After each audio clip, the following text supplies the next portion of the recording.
I still remember the sweet smell of vanilla frosting as I carefully placed my homemade cheesecake into the passenger seat of my car that Sunday evening. These monthly family dinners at my parents' house had become our tradition since I started my job as a software engineer 2 years ago. I had been covering their rent and utilities ever since, happy to give back after everything they had done for me. Sure, things with my sister Jessica had been tense lately, but I kept hoping we could work through whatever was bothering her. I thought tonight would be different. I thought we could finally have a peaceful dinner together.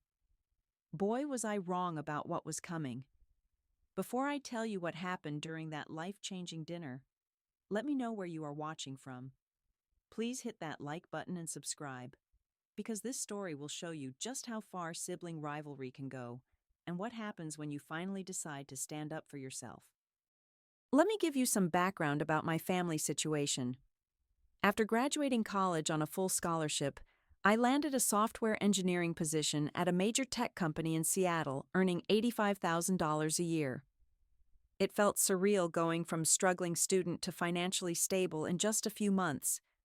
My older sister Jessica, on the other hand, had dropped out of college during her junior year and bounced between part-time jobs ever since. She had an 8-year-old son named Brandon, and recently she had been unemployed again. When our parents retired last year, their fixed income made it difficult to cover their rent of $1,200 monthly, plus all the utility bills.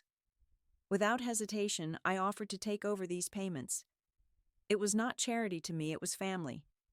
I set up automatic payments and never made a big deal about it. I genuinely wanted to help. That particular Sunday, I arrived at my parents' house 30 minutes early to help Mom prepare dinner. I brought along a cheesecake I had spent hours making the night before, hoping it might bring some sweetness to what had become increasingly strained family gatherings. The kitchen smelled amazing with Mom's pot roast cooking in the oven, and we chatted about my latest project at work while setting the table.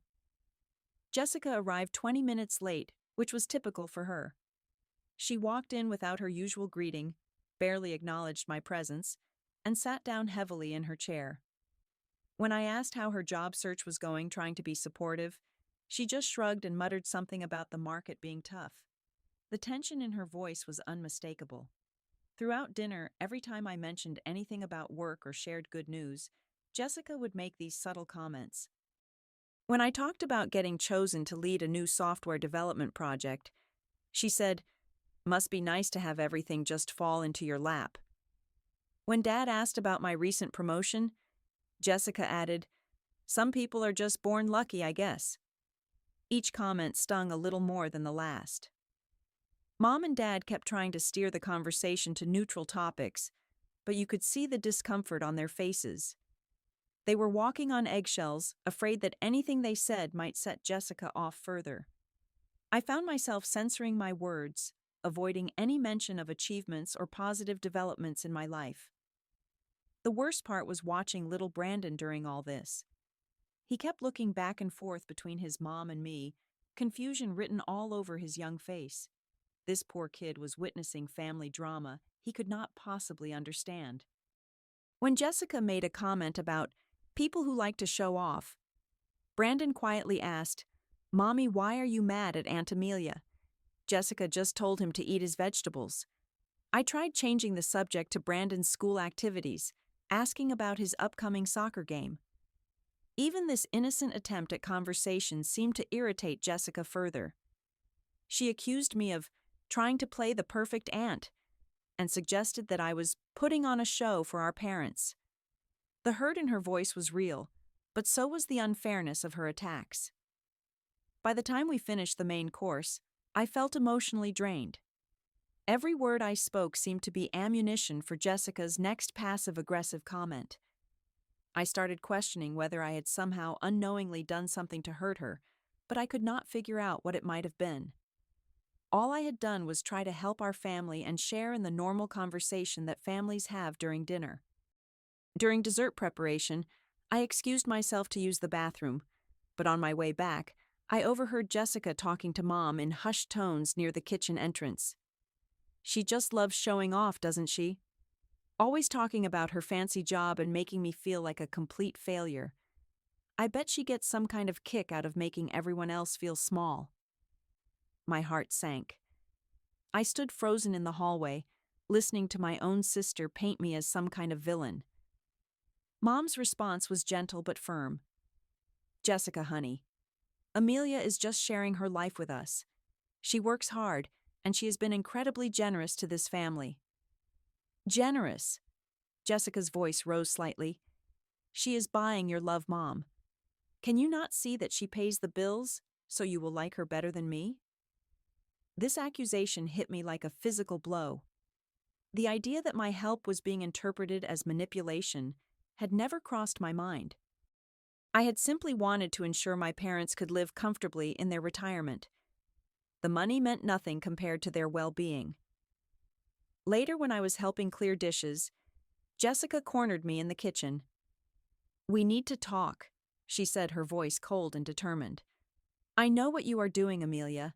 You think paying for everything makes you the golden child, don't you?" I was stunned by her directness. "Jessica, I just want to help our family. There is no ulterior motive here." "Right," she laughed bitterly. "You love being the successful one, the one who swoops in to save the day. Do you have any idea how that makes me feel? Do you even care?" For the first time, I saw past her anger to the pain underneath. She continued, "Ever since we were kids, you were the smart one, the one who got good grades, the one who made Mom and Dad proud. I have been living in your shadow my whole life, and now you are making sure it stays that way." "That was never my intention," I tried to explain. "I have always admired your creativity, your free spirit. You have qualities I wish I had." "Don't patronize me," Jessica snapped. "You think your money gives you the right to control this family? Well, I am sick of it. I am sick of feeling like a charity case in my own family." The conversation was getting heated, and I could hear Brandon calling for his mom from the living room. "Jessica, lower your voice. Brandon is going to hear us." "Maybe he should hear this," she said, her voice growing louder. "Maybe he should know that his aunt thinks she is better than his mother because she has a college degree and a fancy job."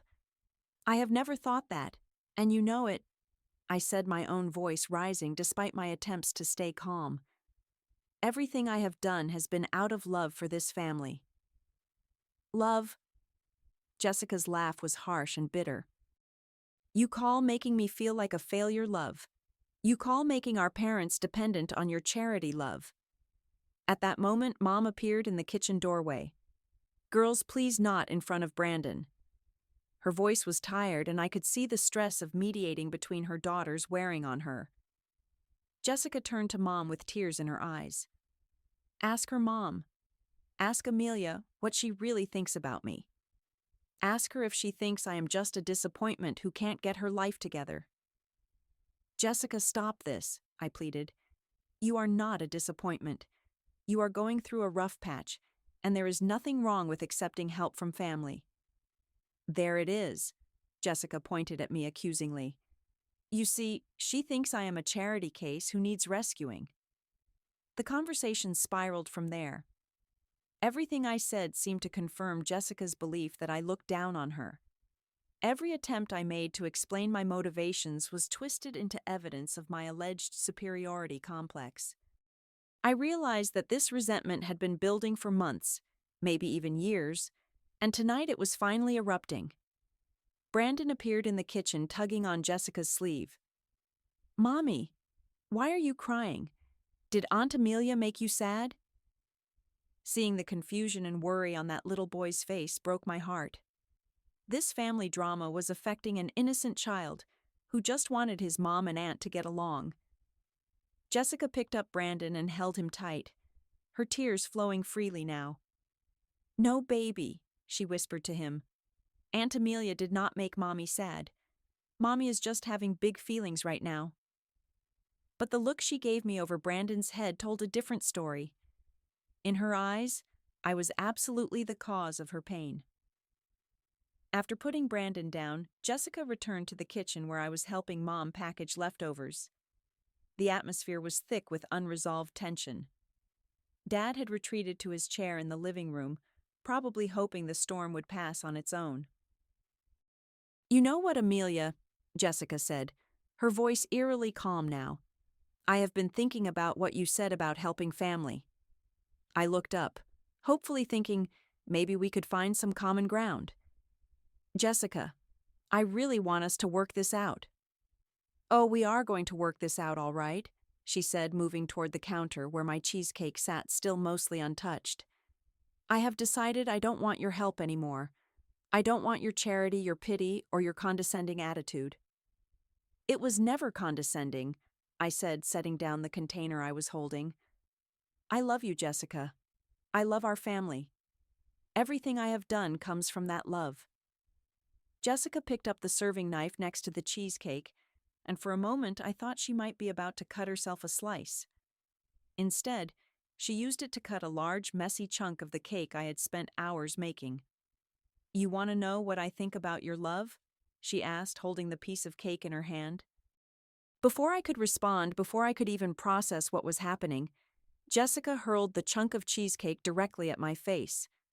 The cold, creamy dessert splattered across my cheek, nose, and forehead. Bits of graham cracker crust stuck in my hair. The shock of it left me completely speechless. "There," Jessica said, her voice filled with satisfaction. "Now the loser who thinks she is so much better than everyone else knows what it feels like to be humiliated."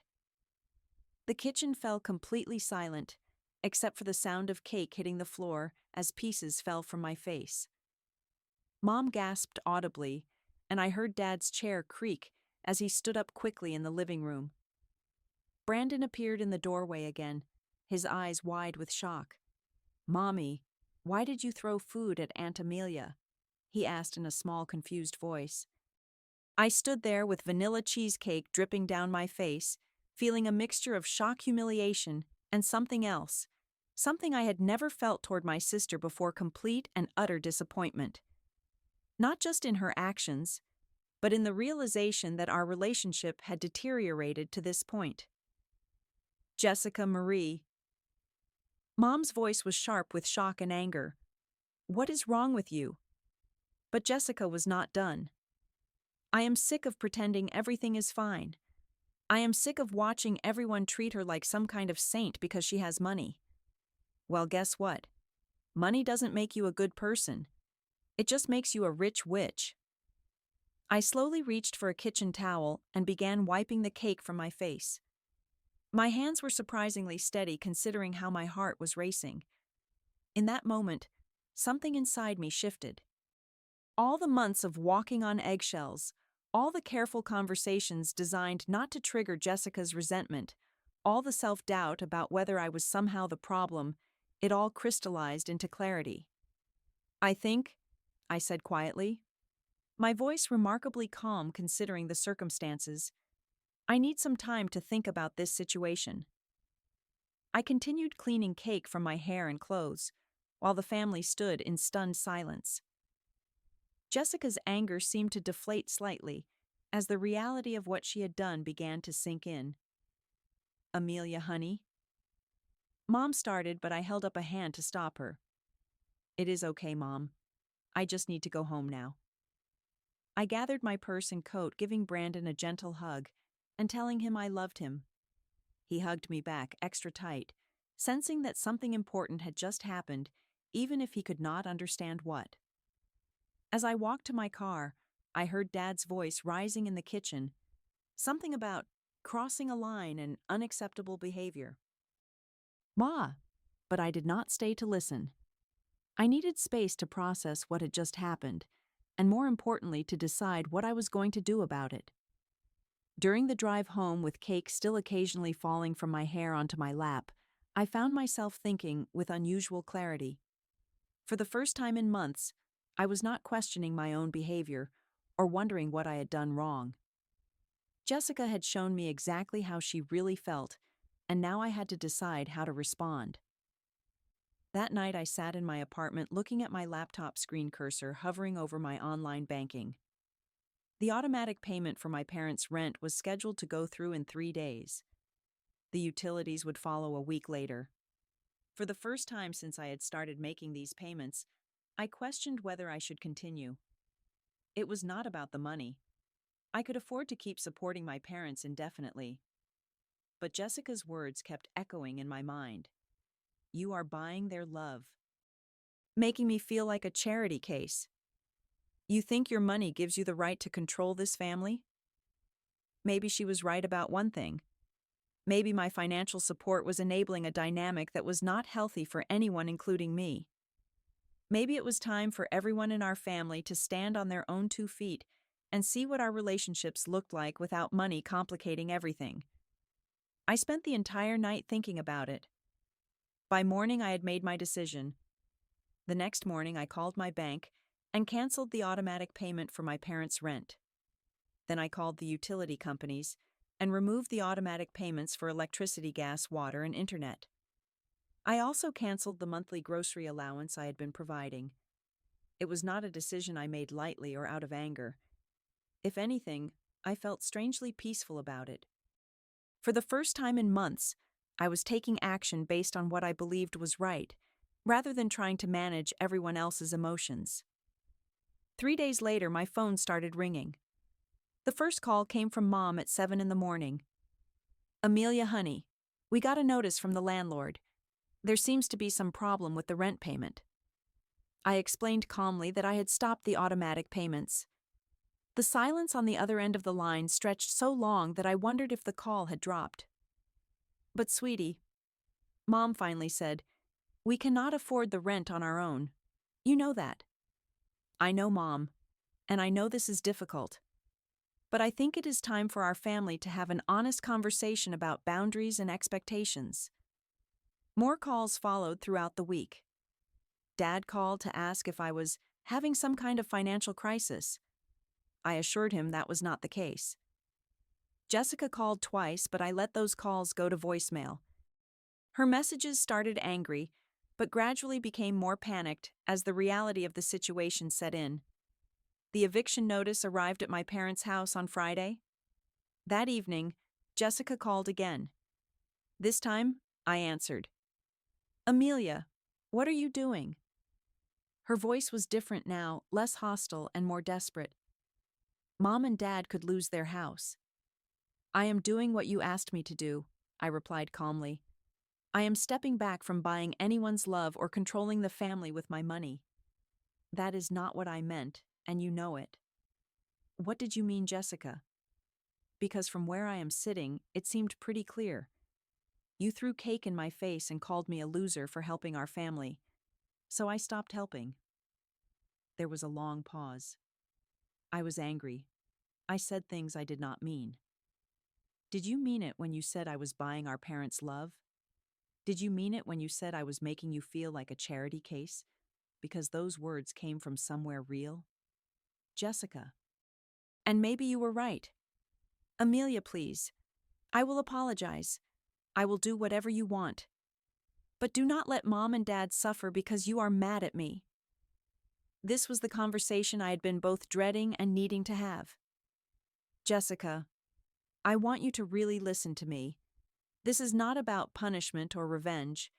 This is about recognizing that our family dynamic has become unhealthy. You resent me for helping our parents have become dependent on my income, and I have been enabling all of it because I thought it was the loving thing to do. So what are you saying? That you are never going to help us again? I am saying that I love our family too much to continue participating in a pattern that is hurting all of us.